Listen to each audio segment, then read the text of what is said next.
Railway line ని మనం ఒకసారి మ్యాప్ లో చూద్దాం ఎలా వెళ్తుందనేది. ఇది వచ్చేసి మనకి వికారాబాద్ రైల్వే స్టేషన్, తెలంగాణలో అతి ముఖ్యమైన రైల్వే స్టేషన్. ఇక్కడ ఈ రైల్వే లైన్ అనేది స్టార్ట్ అవుతుంది. ఇక్కడ నుండి ఈ రైల్వే లైన్ ఈ పరిగి ప్రాంతానికి చేరుకుంటుంది. ఇక్కడ నుండి కట్టై ఈ ప్రాంతాల గుండా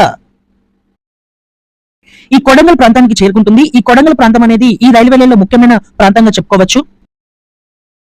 కొడంగల్ దాటిన తర్వాత ఈ రైల్వే లైన్ అనేది మనకి ఇక్కడ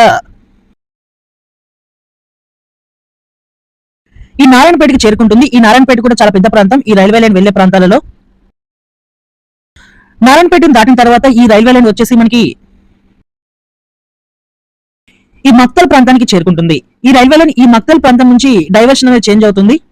ఆ తర్వాత ఇది హుజనాబాద్ ప్రాంతాన్ని కూడా కవర్ చేస్తుంది. ఫైనల్ గా ఇది ఇక్కడ కర్ణాటక బార్డర్ లో ఉండే కృష్ణకి చేరుకుంటుంది.